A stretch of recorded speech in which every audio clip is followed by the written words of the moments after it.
I did not expect Apple to make a laptop like this. The MacBook Neo feels almost out of character for the company at first. For years, you wanted a MacBook, you were usually looking at a starting price of $999 US. Sure, older models like the MacBook Air M1 could fall to around $699 US on sale, but that was still far above what most budget buyers were shopping for. The MacBook Neo starts at just $599 US for education, which is a huge jump downward. That is $500 less than the new MacBook Air M5. And yes, that price is low enough to set off warning alarms, but after testing the MacBook Neo, I think the surprise is not that it is cheap. The surprise is that it is actually good. In fact, it is the most balanced laptop I have used under $600 US, and it easily beats every Windows laptop I have tried in this class. It also leaves most Chromebooks behind. For $599 US, Apple gives you an aluminum body that feels solid and premium, a bright 500 nit display with rich color, and the A18 Pro chip, which is fast enough for everyday work, streaming, browsing, light productivity, and casual game. The side-mounted speakers are also much better than they have any right to be at this price. So, what did Apple give up to make that happen? Where does this laptop fit in the wider market? And should you actually buy it? Let's get into the full MacBook Neo review. The MacBook Neo is one of the most interesting Apple products in a long time, and it launches at a time when value matters more than ever. Prices are rising across consumer electronics, memory is getting more expensive, global trade pressure is still affecting hardware costs, and people are simply more cautious with money than they used to be. Apple is usually treated as the company that sells premium gear, and that is mostly true. But that does not mean Apple cannot make good value products. The Mac Mini M4 is already a strong example of that. The MacBook Neo goes one step further by targeting the budget and mid-range laptop space directly. That is a market filled with Chromebooks and affordable Windows laptops, and Apple is now entering it with a product built entirely on its own rules. And that is the key point here. The MacBook Neo is cheaper, but it does not feel striped down in the usual way. You still get a beautiful aluminum laptop, now offered in 4 lively color options that make Apple's lineup feel more fun again. The display is another big win. It is a 13-inch Retina panel with 2408 by 1506 resolution, which is sharper than the 1080p screens that dominate this price range. The webcam is 1080p and looks clean for video calls, the speakers sound excellent, and the laptop runs the full version of macOS. That means you are not stuck in a limited or locked down environment. You can use the standard Mac apps just like you would on a more expensive Mac. The main compromise is memory. The base model has 8GB of unified memory, which is enough for everyday use, but it is not ideal for heavy multitasking. Even so, for standard schoolwork, browsing, office tasks, and light creative work, it performs well.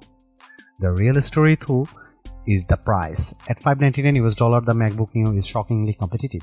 For students, the price drops to $499 US, and at that point, it becomes very hard to argue against. Finding a Windows laptop or Chromebook that matches this level of build quality and display quality at that price is extremely difficult. Of course, there are trade-offs. The keyboard has no backlight, so it is not ideal in low light, and the 2 USB-C ports use older USB 3 and USB 2 technology instead of modern high-speed standards. Still, even with those compromises, Apple has made one of the strongest budget laptops available in 2026. It may not be the cheapest laptop you can buy, but it is one of the most complete. That alone makes it a serious problem for the competition.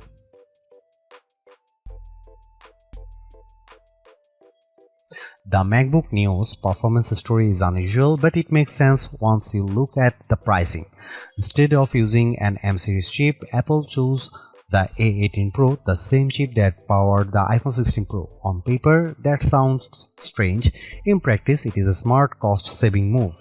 Apple has been building mobile chips for much longer than its computer chips, and the latest iPhone silicon is extremely capable. For a budget laptop, that may be a better approach than using a weak conventional laptop chip that struggles under normal use.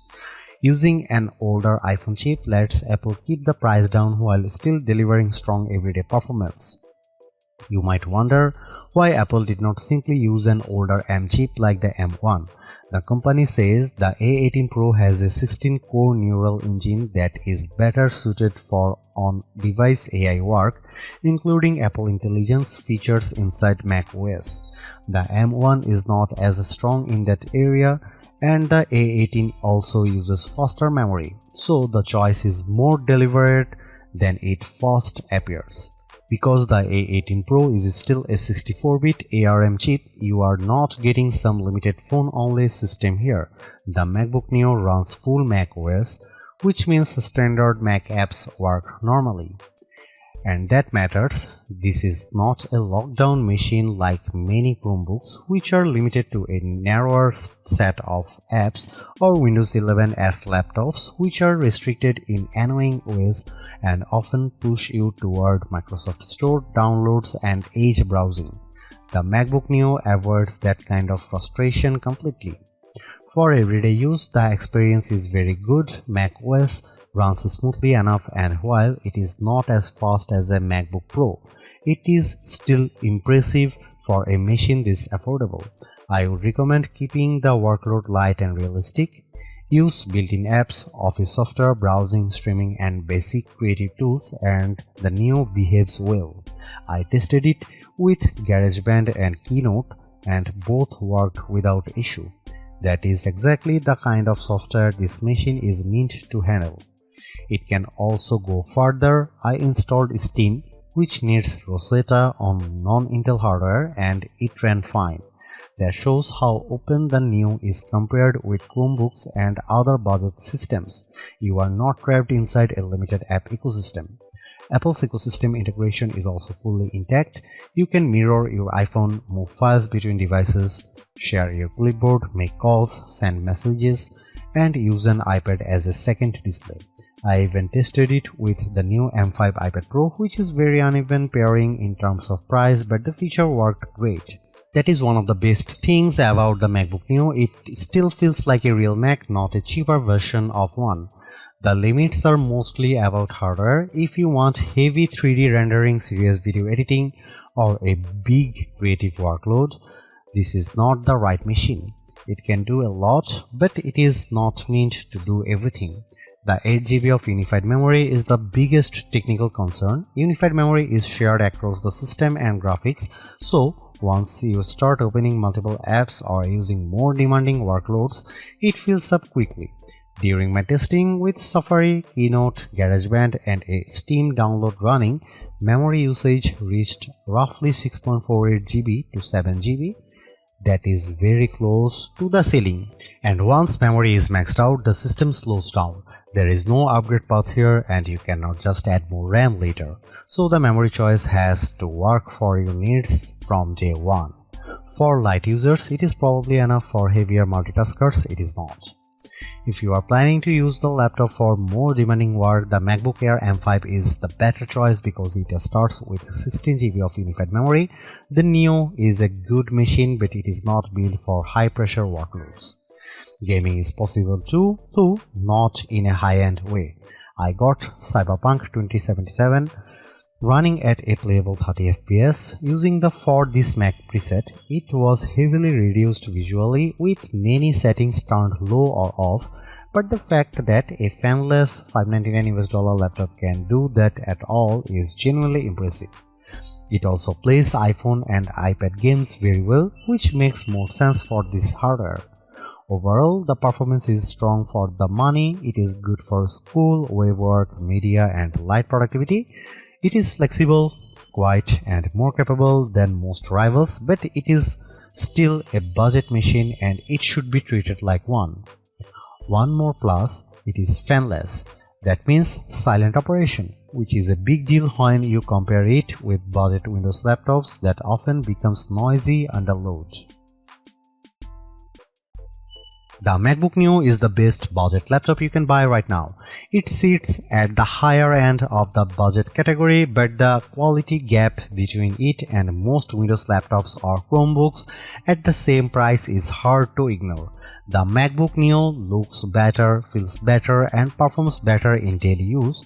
The display is excellent, the speakers are unusually good, and the overall experience feels far more premium than the price suggests. What Apple really nailed here is the software side. This is not a watered-down Mac experience. You still get full Mac OS, broad app support, and the normal Apple ecosystem features that makes MacBooks so useful in the first place. Yes, there are compromises. The memory is limited, the keyboard has no backlight, and the USB-C setup is odd, but those trade-offs are easier to accept when the rest of the machine is this well executed. In the end, the MacBook Neo is exactly what a budget MacBook should be. Simple, capable, polished, and worth the money.